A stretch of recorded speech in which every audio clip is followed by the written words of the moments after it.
The Massachusetts Bay Colony, 1691.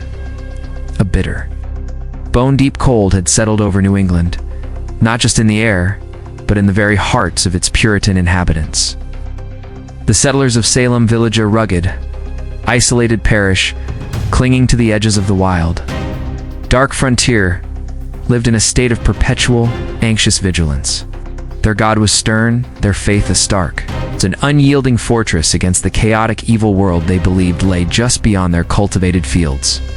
They had fled England for religious freedom, but what they built was a spiritual tyranny, a theocratic experiment where salvation was measured by outward piety in every misfortune.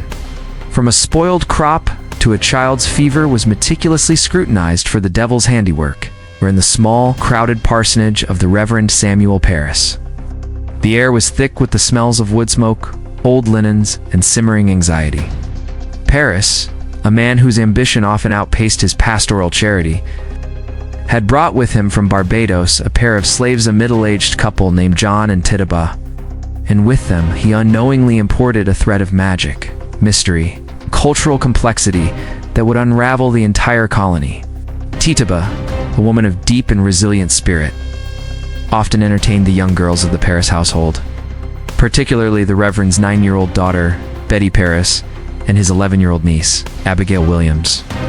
These were not formal Bible study sessions. They were forbidden gatherings in the kitchen's warmth, where Tituba, a figure caught between her native Caribbean spirituality and the heavy Christian orthodoxy of her masters, told stories. The stories were the texture of the tropic stales of spirits that danced in the sugar cane, of divination using egg whites and water, of omens and charms, of obeah and protective rites. To the impressionable, sequestered Puritan girls, whose world was otherwise limited to scripture and chores, these tales were intoxicating, a dazzling counterpoint to the relentless gloom of their faith. The girls, soon joined by their friends, the orphaned Mary Walcott, the quiet Mercy Lewis, and most significantly, the charismatic, manipulative 17-year-old Ann Putnam Jr., began to experiment. They used the methods Tituba described, attempting to divine the identities of their future husbands using a cracked glass, a common folk practice that had been dangerously twisted in the paranoid Puritan mindset into an act of diabolism. The winter deepened, and so did the severity of the strange ailments that began to afflict Betty Paris. It started small. Betty would forget her prayers. She would wander the house with a vacant, distant stare. Then came the contortions. Her body would seize, her limbs twisting into impossible, agonizing shapes. She'd shriek with a sound that seemed to tear itself from her very soul, a high, unearthly cry that terrified her parents and echoed the darkest Puritan sermons about demonic possession. Abigail Williams quickly followed. Soon, the symptoms spread like a plague of hysteria through the circle of girls. Violent fits, barking sounds, agonizing pains that they claimed felt like invisible pins pricking their flesh, and the terrifying, uncontrollable screaming that could silence an entire congregation. The Reverend Paris, witnessing the torment of his daughter and niece, did what any Puritan minister would do. He called for a prayer meeting and a day of fasting. When neither prayer nor fasting helped, he sought a medical opinion. The local physician, almost certainly Dr. William Griggs, examined the girls. Griggs was a man of his time. His medical knowledge was a blend of medieval humors and colonial pragmatism. After a thorough yet fruitless examination, no fever, no discernible illness, Griggs rendered the verdict that would become the first irrevocable step down the path to mass murder. The evil hand is upon them. The devil had not just attacked one person, he had assaulted the core of the community through its most innocent members. The fortress of Puritan piety was breached. Adults of Salem Village were desperate, but enlisted in the devil's service to torment their children. Under intense pressure from the clergy and their afflicted parents, the girls, now being treated not just as victims, but as spiritual informants, began to name names. Their testimony, given in the fevered state of their fits, was known as spectral evidence. They claimed they saw the specter, or the spiritual double of their tormentors, choking them, biting them, or urging them to sign the devil's black book. The first three accused, all arrested in late February 1692, were a study in social marginalization. Tituba, the foreign slave, whose stories had sparked the initial curiosity, was an easy, non-white scapegoat. Her background made her inherently suspect. Sarah Good, a destitute, chain-smoking beggar, often seen muttering curses under her breath after being denied charity. She was the village pariah, a living embodiment of the undeserving poor. Sarah Osborne, an elderly, chronically ill woman who had committed the unforgivable Puritan sin of living openly with an indentured servant, effectively a form of scandalous cohabitation, and had attempted to illegally seize her dead husband's estate from her children. She was a social and economic anomaly. The choice of these three was no accident. They were the very edge of Salem society, powerless, unprotected, and largely unmourned. By naming them, the girls in the community were purging the weak, the foreign, and the inconvenient. What happened next was unprecedented. The initial interrogations held at the Salem Village Meeting House. Sarah Good and Sarah Osborne fiercely maintained their innocence, denying any pact with the devil. Their denials, in the eyes of the magistrates, merely confirmed their guilt. A true witch, under the devil's thrall, could never admit her sin. But Tituba, perhaps wisely, perhaps out of a terrifying mix of fear and cultural misunderstanding, chose a different path. When the magistrate, John Hathorne, demanded she confess, Tituba did not deny. Instead, she painted a vivid, horrifying panorama of evil, a narrative so detailed, so dramatic, and so chillingly credible that it confirmed every Puritan's worst nightmare and poured gasoline on the spark of suspicion. She confessed to meeting the devil, who appeared as a tall, dark man. She spoke of signing his book. A thick volume, she said, contained the names of at least 9 other witches in the village, some of whom were highly prominent. She described demonic animals, a hairy creature, a yellow bird, and a black dog that urged her to do evil. Tituba's testimony, an astonishing act of survival theater, transformed the crisis from a localized affliction into a community-wide conspiracy. "The devil come to me and bid me serve him," she declared, riveting the room. "He said he would hurt the children, and they would not hurt me." The people of Salem Village, previously skeptical or hesitant, were now convinced. The devil was among them, and Tituba, the foreign slave, was his first invaluable witness. Her story, a stunning tapestry of Caribbean folklore woven into Puritan dogma, gave the hysteria its deadly direction. The gates of hell had swung open, and the names of the 9 others she mentioned would soon begin to fall from the lips of the afflicted girls.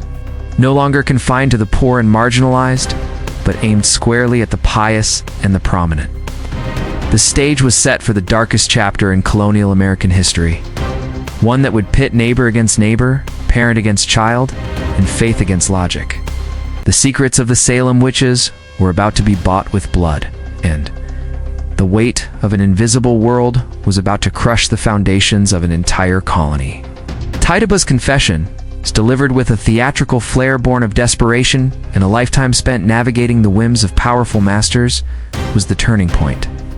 It provided the community with exactly what the Puritan mindset desperately craved: proof of a tangible, organized conspiracy of evil. If the devil had a black book with 9 names, then the current afflictions were not isolated incidents. They were the first skirmishes in a spiritual war for the soul of the colony. The girls, initially objects of pity, were now elevated to the status of prophets and saviors. Their every twitch and shriek, a holy warning against Satan's infiltration. The wave of accusations, buoyed by the newly legitimized spectral evidence, quickly surged past the 3 marginalized women. The fever was contagious, and the girls, having tasted the intoxicating power of unchallenged authority, began to point fingers at people far more dangerous to accuse. The next major figures to be drawn into the maelstrom were a shocking contrast to the first accused. Martha Corey was a woman in her early 70s, known for her sharp wit and her recent devout commitment to the Salem Village Church. She had previously been something of a free spirit, having given birth out of wedlock decades prior. But she had repented and was now a respected, if outspoken, member of the community. Martha made the fatal mistake of expressing skepticism about the entire proceeding. She openly questioned the integrity of the afflicted girls, stating that she did not believe the devil would rely on the testimony of children. When her husband, the wealthy and argumentative farmer Giles Corey, insisted on going to the examinations at Ingersoll's ordinary, Martha tried to physically restrain him, fearing the spectacle. "The devil can take the shape of an honest man," she argued. "But the girls are lying, and their fits are merely a wicked game." Her public doubts were an intolerable challenge to the magistrates and, more importantly, to the credibility of the girls, whose power relied entirely on the community accepting their visions as divine truth. Ann Putnam Jr., the most fervent and commanding of the accusers, took this challenge personally. At a Sunday worship service, Reverend Deodat Lawson preached a sermon on the devil's ability to enter the human heart. During the sermon, Abigail Williams suddenly shrieked, claiming to see Martha Corey's specter leave her body and sit upon an exposed wooden beam. Ann Putnam Jr. cried out that she saw a yellow bird, a classic familiar spirit, perched on Martha's hand, sucking her blood. The irony was crushing. Martha Corey, a woman who maintained her innocence with religious fervor, was accused in the very house of God for doubting the witch hunt. When she was examined on March 21st, the courtroom spectacle reached new heights. As Martha merely shifted her weight or bit her lip in concentration, the afflicted girls in the room would writhe and scream, claiming she was controlling their movements through witchcraft. When asked how she could maintain her innocence, when she could see the girls afflicted before her eyes, she simply stated, "I am a gospel woman. I never had to do with witchcraft since I was born." Her piety and staunch denial only enraged the magistrates, who interpreted her composure as the cold-hearted deceit of a true servant of the devil. Martha Corey's accusations signaled a dangerous new phase. No one was safe. The hysteria had begun to consume the church's most loyal members, proving that the devil's reach extended to every social stratum. The spring passed in a blur of escalating arrests. By the end of May, the colonial jails were overflowing with dozens of men and women from Salem and its surrounding villages. The new court of Oyer and Terminer, meaning to hear and to determine, special court commissioned by Governor William Phipps to deal specifically with the witchcraft crisis, convened in Salem town in June 1692. The entire colony was holding its breath. The court needed a conviction to validate the mass arrests and quell the panic. The first case brought before this Supreme Court was that of Bridget Bishop. Bridget Bishop was, in many ways, the perfect first victim for execution. She was not poor like Sarah Good, but she was deeply nonconformist and highly independent. A woman pushing 60, Bishop was married to her third husband and was notorious in Salem town for her flamboyant style, often wearing a bright red bodice, a shocking splash of vanity in Puritan black and white. She was also rumored to have run a small public house that tolerated drinking and the controversial game of shuffleboard. She had been accused of witchcraft before, 12 years earlier, making her a repeat offender in the eyes of the court at which with a reputation. Her trial on June 2nd was a masterpiece of judicial prejudice. Spectral assault, the afflicted girls dominated the courtroom. The moment Bishop entered, they erupted in fits, claiming her specter was biting, choking, and dragging them. When a man in the court claimed to have fought with her specter and torn her coat, a search of Bishop's physical coat revealed a fresh tear in the exact spot described, a piece of evidence that electrified the room. Mundane misfortune as diabolism, neighbor after neighbor testified, offering long-held grudges as proof of her diabolical nature. A man testified that she had cursed his ox, which then died. Another swore that after a quarrel with her, he was tormented by a strange black pig in his yard. Cotton Mather, a prominent Boston minister and chronicler of the trials, documented these tales, asserting that the witchcraft was evident and notorious to all beholders. The Poppets and the Mark. Two masons who had worked on her house years earlier provided the most damning physical evidence. They testified they had found poppets, small dolls made of rags and hog bristles with headless pins stuck in them, hidden in her cellar wall. This was considered irrefutable proof of spellcasting. Furthermore, a jury of women physically examined Bishop's body and declared they had found a preternatural teat, a supposed witch's mark for her familiar to suckle. Bishop was defiant until the end, fiercely proclaiming her innocence. "I am innocent. I know nothing of it. I am no witch. I know not what a witch is." Her denial, like Martha Corey's, was read as a sign of her complete surrender to the devil, who prevented her from confessing. On June 10, 1692, Bridget Bishop was led from the Salem jail across town, up the path to Gallows Hill, later identified as Proctor's Ledge. She was the first of 19 souls who would hang for a crime that existed only in the confluence of religious fear, social anxiety, and manipulative hysteria. The execution of Bridget Bishop was meant to be an act of purgation that would restore order. Instead, it was the fatal seal that validated the court's methods, confirmed the girl's divine mission, and fully opened the floodgates of the hysteria. The entire colony now understood the terrible calculus of Salem. Confession meant temporary salvation in prison. Denial meant a quick trip to the gallows. The hanging of Bridget Bishop on Gallows Hill was intended as a spiritual cleansing, but it acted as a grim catalyst. It did not quell the hysteria, it authenticated it. The colonial authorities had successfully executed a confirmed witch using spectral evidence, setting a terrifying precedent. The power of the afflicted girls, now 12 primary accusers, including Ann Putnam Jr., Elizabeth Hubbard, and Mercy Lewis, was absolute. Their visions of the Devil's Black Book were now effectively law. The problem with spectral evidence was that it was unverifiable and could be used to target absolutely anyone. Since the devil was believed capable of taking the shape or specter of an innocent person to commit his wicked deeds, denial became irrelevant. Ow. The victims saw the shape of their neighbor.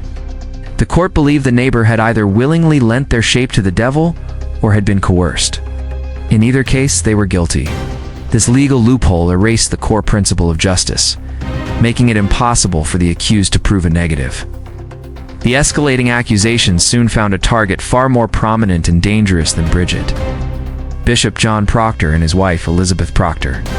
John Proctor was a prosperous, 40-year-old farmer and tavern keeper in Salem Village, known for his strong will and his deep, outspoken skepticism toward the proceedings. He was one of the first influential men to publicly denounce the girls as frauds and liars.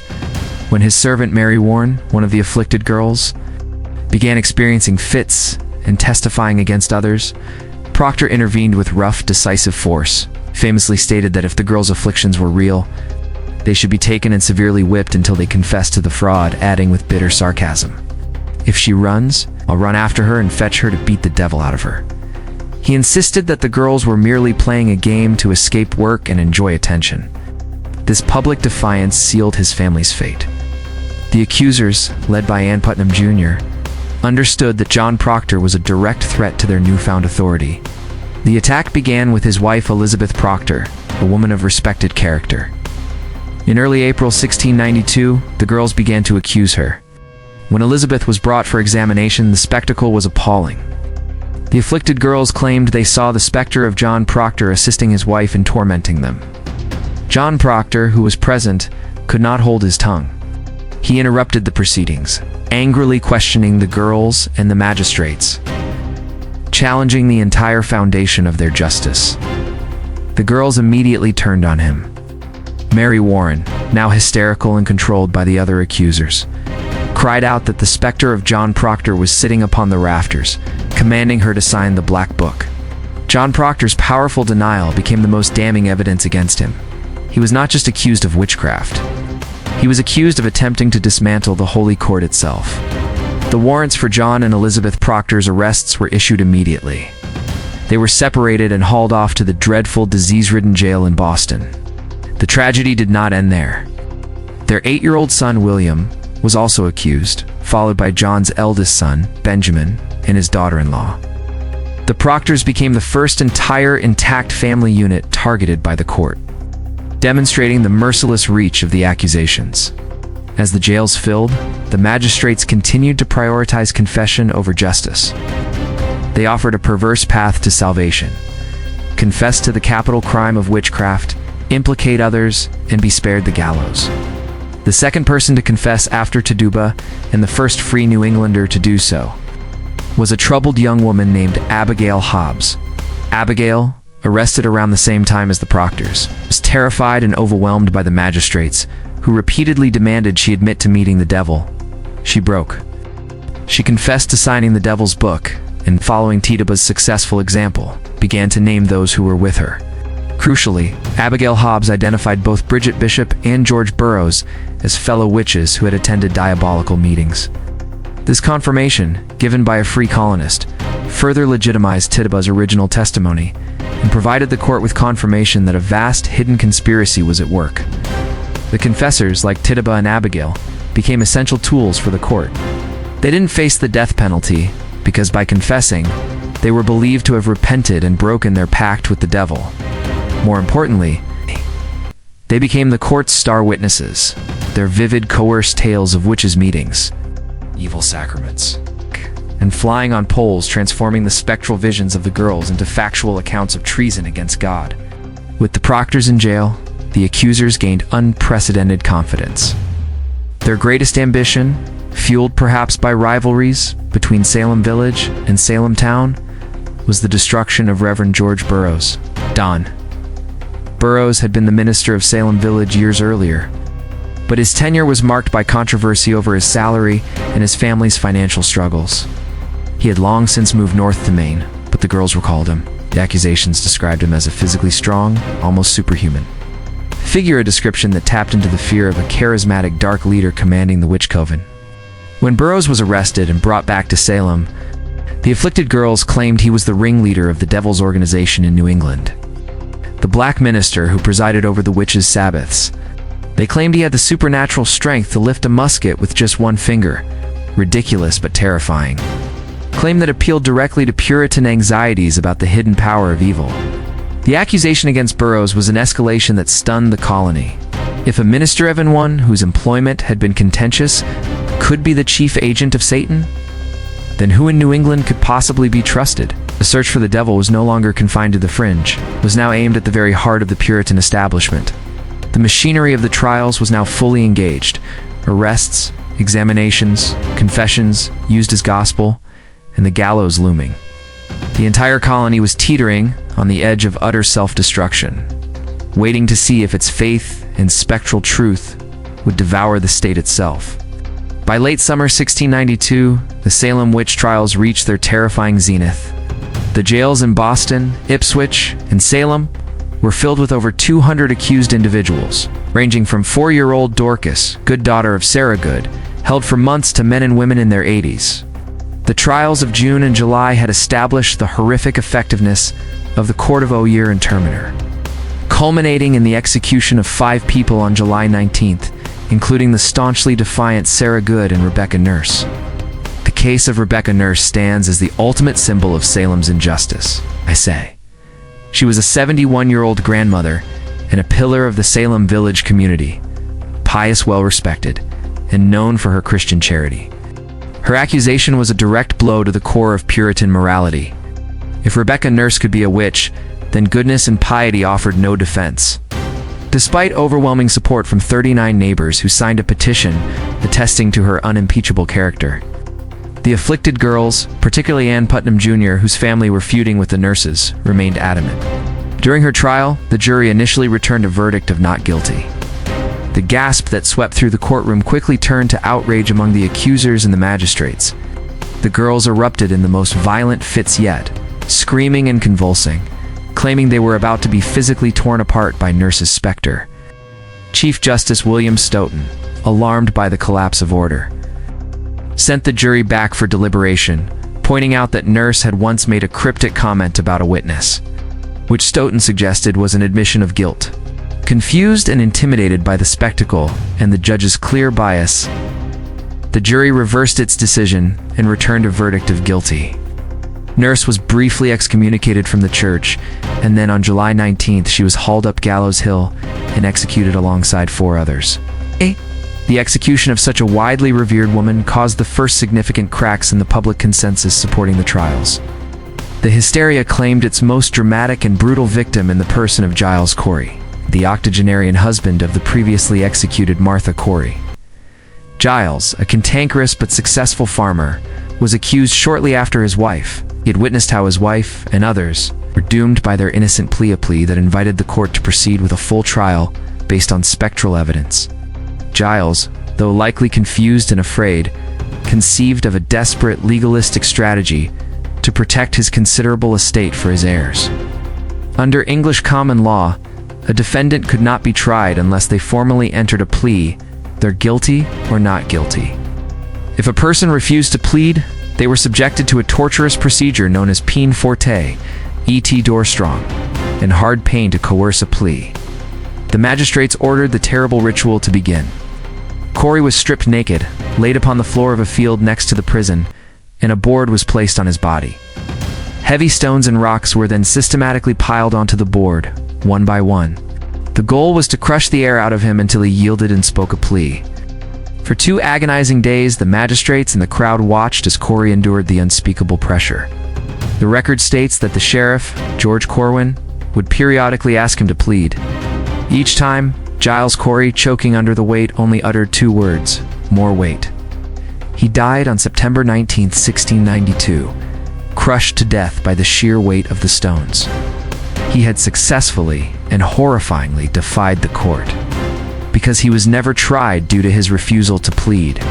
He was not convicted of a felony, and his land and property were legally saved for his children, his final stubborn act of resistance costing him his life, but protecting his family's inheritance.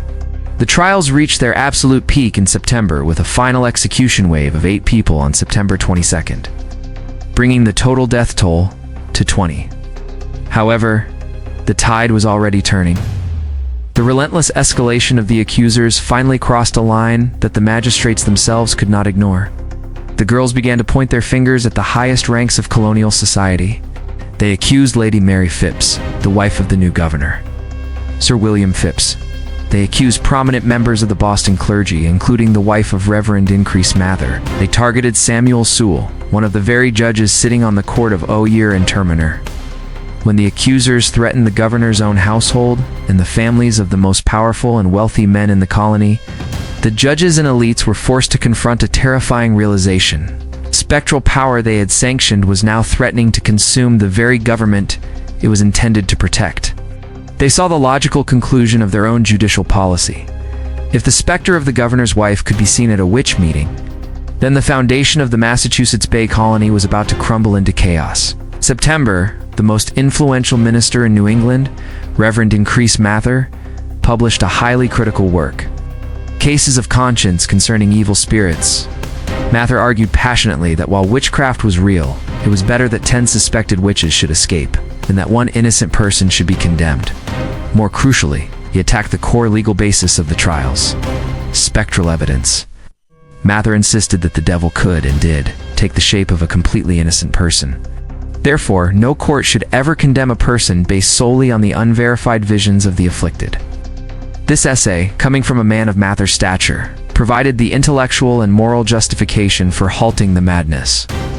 In early October 1692, Governor Phipps, his own family now under suspicion, and having returned from a military expedition to find the colony in anarchy, issued a decisive order. He forbade any further arrests and released dozens of people from prison based on recognizance. The great engine of the Salem witch trials was finally shuddering to a halt, though many remained in jail throughout the winter and the legal battles would drag on for years. The immediate, bloodthirsty terror was over. The secrets of the Salem witches had revealed a far greater truth: the shocking fragility of justice when it is built upon fear, superstition, and the unchecked power of suggestion.